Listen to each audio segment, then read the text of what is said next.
સુષ્મા. હા મમ્મી. શું કરે છે? હા, મને કીધું હોત તો હું તને ચા બનાવી દેત ને. તમે સૂતા હતા એટલે મેં તમને હેરાન ના કર્યા. એમાં શું થઈ ગયું બેટા? આ થોડું તારું સાસરું છે? આ તો તારા મમ્મીનું ઘર છે ને. તો જ્યાં સુધી આરામ કરવો હોય ત્યાં સુધી તને કોઈ રોકટોક કરવા વાળું નથી. એવું તો છે નહીં કે તારી સાસુની જેમ હું તને રોકટોક કરું. એ જ તો ફરક હોય છે ને મમ્મી, પિયરિયામાં અને સાસરીમાં. કે સાસુ ક્યારે માં નથી બની શકી અને વહુ ક્યારે દીકરી નહીં. ત્યાં જ તકલીફ થાય છે. બેટા, એવું કાંઈ નથી હોતું.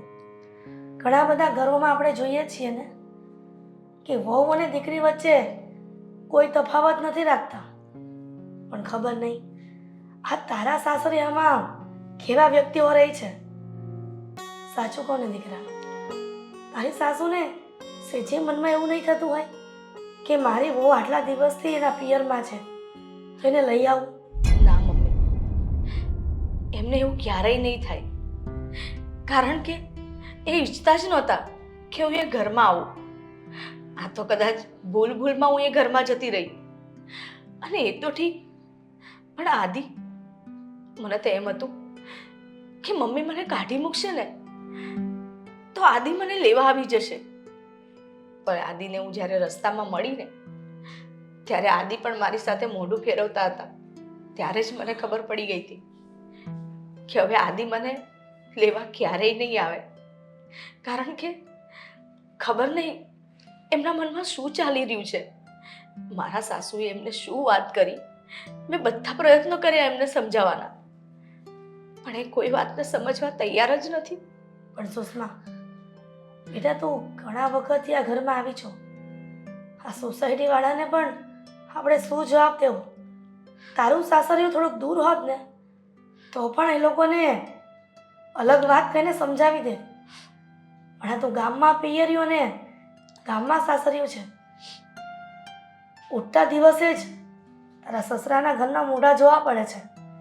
તારી સાસુ કંઈ પણ વસ્તુ લેવા જતી હોય તો પણ એને નીચા જોઈને જવું પડે છે. હવે તું જ કે, આ સામ સામે મકાન હોય અને છતાંય અબોલા રાખીએ તો લોકોને કેવું લાગે? તું એક કામ કર ને, તું કહેતી હોય ને તો હું તારા સાસુને સમજાવું, કેમ કે આપણે દીકરીવાળા છીએ એટલે થોડુંક નમતું રાખવું પડે. ના મમ્મી, કેટલુંક નમતું રાખશો? અરે જ્યારે હોય ત્યારે તમે જ નમતું રાખ્યું છે. અને એવું જરૂરી થોડી છે કે એક દીકરી માટે થઈને એની માં બસ હર વખતે નમતું જ રાખે. તો શું કરું દીકરા? ના મમ્મી, તમે ત્યાં જશો ને તો મારા સાસુ તમને હજુ પણ ઘણું બધું બોલશે. ભલે બોલે, હું દીકરીની માં તરીકે સહન કરી લઈશ, પણ મારી દીકરી અહીંયા એક એક સેકન્ડ માટે જે દુઃખ ભર્યા આંસુડા સારે છે ને એ ક્યારેય સહન નહીં કરું. મમ્મી, જેવી રીતે તું મારું દુઃખ સહન નથી કરી શકતી ને એવી રીતે હું પણ મારી માને કોઈ બોલે કેવી રીતે સહન કરી લઉં, અને એ પણ વગર વાકે? ના મમ્મી, તમે ત્યાં નહીં જાઓ. તો પછી શું, અહીંયા ને અહીંયા આખી જિંદગી રહીશ? લોકોના કડવા વેણ સાંભળીશ?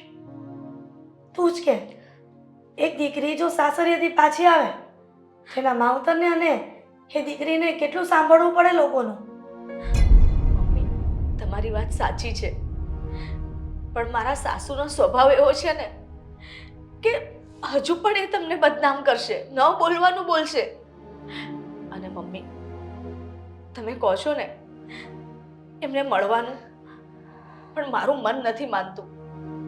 અને એવું જોઈએ ને તો હું ભાઈને કહીશ. ભાઈ આદિ સાથે વાત કરી લેશે, પણ તમે ના જાઓ મમ્મી. જો કદાચ ભાઈ આદિને મનાવે અને આદિ માની જાય તો, પણ અત્યારે તમે ના જશો મમ્મી.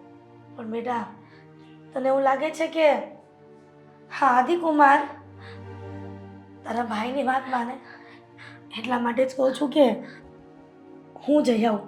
જો એ તો સાગર તો બાળક બુદ્ધિ કહેવાય, અને કદાચ આદિકુમાર કંઈ બોલ્યા અને સાગરે જો હાથ ઉપાડવાની કોશિશ કરીને તો વાત વધારે બગડી જશે. ના મમ્મી, નહીં બગડે. મારા ભાઈને હું સમજાવીને મોકલીશ. અને મને ખબર છે સાગર આદિ સાથે એવી કોઈ જ વાત નહીં કરે કે જેથી એ લોકોની વાત બગડી જાય. પણ તમે ના જશો મમ્મી, તમે ના જશો. ઠીક છે, તું કહે છે ને તો હું નહીં જાઉં, સાગરને મોકલીશ બસ. હા મમ્મી.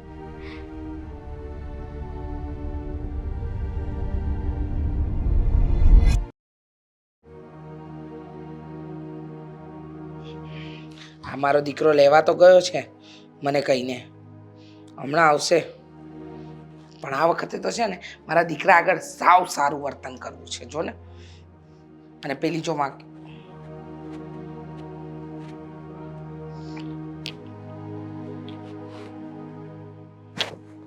આવી ગયા. મમ્મી પ્લીઝ જુઓ, સુષ્મા મમ્મીએ જ કહ્યું હતું સામેથી, એને તારા વગર ગમતું જ નહોતું. હા, નહોતું ગમતું. શું ઘરમાં 3 જણની આદત પડી ગઈ હતી ને એટલે નહોતું ગમતું. અને એમ પણ થોડા દિવસ વધારે થઈ ગયા. આ ઝઘડો સારી વાત ન કહેવાય. તું પણ બધું ભૂલી જજે, મમ્મી પણ ભૂલી ગયા છે. મમ્મી એવું કંઈ મગજમાં રાખતા નથી. મગજમાં કંઈ નથી, પણ હા આ થોડું હવે આ ઘરના નીતિ નિયમ પ્રમાણે ચાલજો તો વધારે સારું. હા, માનશે ને સુષ્મા, તું જ કે ને. હા મમ્મી, તમે કહેશો એમ જ કરીશ. અને મને કોઈ વાતનું ખોટું નથી લાગ્યું. અને આદિ મને લેવા આવી ગયા એટલે હું ત્યાં જ બધું ભૂલીને આવી છું. બરાબર બરાબર, સારું કર્યું. હા, બહુ જ સારું કર્યું. ભૂલીને આવી ગયા એ. હવે છે ને થોડું ધ્યાન રાખજો. એટલે બીજું કંઈ નહીં, મારા દીકરાનું હવે હું તો ખરી ઉપાન છું. કાલે ઉકલી ગઈ તો મારા દીકરાનું કોણ, એ હિસાબે જ તમને બોલાવ્યા છે. મારા ઘરનું, મારા દીકરાનું બધું ધ્યાન રાખી શકો ને. અને કામ બોલો છો એટલે એવું બોલવું નથી બેટા, પણ આ તો વહુને કહી દઉં કે આપણા ઘરના નીતિ નિયમ પ્રમાણે જીવે તો વધારે સારું. બીજું તો શું, એવું જ થશે. હા એમ. હા મમ્મી, હવે તમને કંઈ પણ મારો વાંક ગુનો નહીં દેખાય. હા, ફરિયાદનો મોકો નહીં આપતા. શું છે આ સોસાયટીમાં એમ પણ આપણા ઘરના બધા ઘણા ધજાગરા થઈ ગયા છે. ખોટું વારંવાર બધાને આમ મનોરંજનનો મોકો આપો એ મને પોતાને સારું નથી લાગતું, એટલે કહું છું. કોઈને સારું નથી લાગતું. હા, એ પણ હવે આપણા ઘરમાં ઝઘડો નહીં થાય એવું હું ઈચ્છું છું. અને એવું જ થશે. તું જેને મમ્મી જે કંઈ પણ કામ ચીંધે ને એ પહેલા કરી નાખજે. તારું બીજું ગમે તે કામ હોય ને પડતું મૂકી દેજે. એમનું કામ પહેલા થઈ જવું જોઈએ બસ. અને તમે આ મતલબમાં કામ ચીંજો, પણ જોજો બીજું કંઈ કામ કરતી હોય તો પહેલા તમારે એ પતાવી લેવા દેવું જોઈએ અને પછી બીજું કામ આપવું જોઈએ. બરાબર છે, એકદમ સાચું કહ્યું બેટા. હવે હું પણ ધ્યાન રાખીશ. હા, હું પણ ધ્યાન રાખીશ. મારા સાસુ યાદ કરતા હતા તમને. હા હા, મારે મળવા તો જવું પડશે ને. હવે સુષ્મા આપણા ઘરે આવી ગઈ છે તો એના મમ્મીને મળવા તો જવું જ પડશે. હવે એવું થોડી રખાય. આ બધા ઘર હોય ત્યાં થોડું ઘણું બોલવાનું તો થતું હોય, હા હા, પણ મનમાં ન રખાય. તમે એમના ઘરે જઈ આવજો, આંટો મારી આવજો, વાત કરી આવજો, જેથી કરીને એમને પણ એવું ન લાગે કે હજી તમે ગુસ્સામાં છો. હા, બિલકુલ બિલકુલ. હા મમ્મી, અને હું અહીં આવતી હતી ને તો મારા મમ્મીએ કહ્યું કે તારી સાસુને કહેજે કે મને મળવા આવે. હા હા, જઈશ ને, તમારા મમ્મીને મળવા જરૂર જઈશ. હા, આમ પણ મારા વેવાણ બહુ સારા છે. તમારા મમ્મી બહુ ઓછા બોલા. હા, જરાય સામે મને કોઈ દિવસ જવાબ નથી આપ્યો. આપણે આટલી વાર ઝઘડા થયા, તને એ ઘરે પાછી મોકલી તો કોઈ દિવસ તારી મમ્મી નથી બોલી મને. કાંઈ વાંધો નહીં, તું ચિંતા નહીં કર. હું તારી મમ્મીને મળી આવીશ. હમણાં જ જઈને મળી આવીશ. હા સારું મમ્મી. હા સુષ્મા, જા અંદર તું. હા ને. હા મમ્મી, તમારે કંઈક ખાવું છે? હું કંઈક હા, ના ના, બનાવવાનું હવે તો. હવે આવી જ ગયા છો તો હવે ઘણા દિવસથી ઘરની અંદર છે ને આ મારા દીકરાએ દાળ ભાત નથી ખાધા. શું એને દાળ ભાત બહુ ભાવે. એટલે એક કામ કરો, દાળ ભાત, શાક, પૂરી, કંસાર, થોડા પાપડ પાપડી તળી દેજો, કચુંબર અને છાશ. હા, આટલું બનાવી નાખો છો. હા મમ્મી, બનાવી દઉં. જો જુઓ, હું તમને કહી દઉં છું, હવે છે ને તમે મારી વાત આટલી માની છે તો વધારે થોડી માની લેજો. ગુસ્સો બિલકુલ નહીં કરતા. અને સુષ્માને હવે હમણાં થોડા દિવસ તો ન ખીજાવ તો વધારે સારું છે. અને વાંકમાં લેવાની કોશિશ તો ન જ કરતા. બસ. બસ, હું કોઈ વાંકમાં નથી લેતી. અને તને એમ લાગે છે કે હું એને વાંકમાં લઉં છું? આ તો તારી જીદના લીધે હું એને પાછી લાવી છું આ ઘરમાં. બાકી મને કોઈ એની પડી નથી એટલી બધી.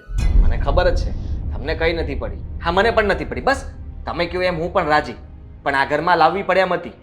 તમને પણ ખબર પડે છે કાલ સવારે કંઈ કેસ બેસ કરશે તો તમે હા. તકલીફમાં મુકાવશો.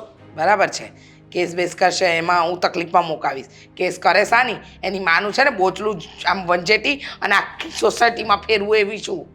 મમ્મી, બધી જગ્યાએ છે ને તમારી તાકાત કામ ન આવે. હા, ક્યાંક બુદ્ધિનો પણ ઉપયોગ કરવો જોઈએ. હા, તે બુદ્ધિ છે જ અને બુદ્ધિનો ઉપયોગ કરું છું ને એટલે જ અહીંયા બેઠી છું. હા, સલાહ આપતો. સલાહ તો દેવી જ પડે ને. હા, સલાહ ના આપું તો તમે ખબર નહીં શું શું કરી નાખો. શાંતિ રાખ. આદિ અહીંયા આવો તો 1 મિનિટ. લો, તમારા નામની બૂમ આવી. હવે આદિ જાઓ ડબ્બા ઉતારી આપો. નોકર બનાવી દીધો છે મારા દીકરાને તો. જે આવી છે ત્યાં નોકર ચાલુ કરી દીધું છે.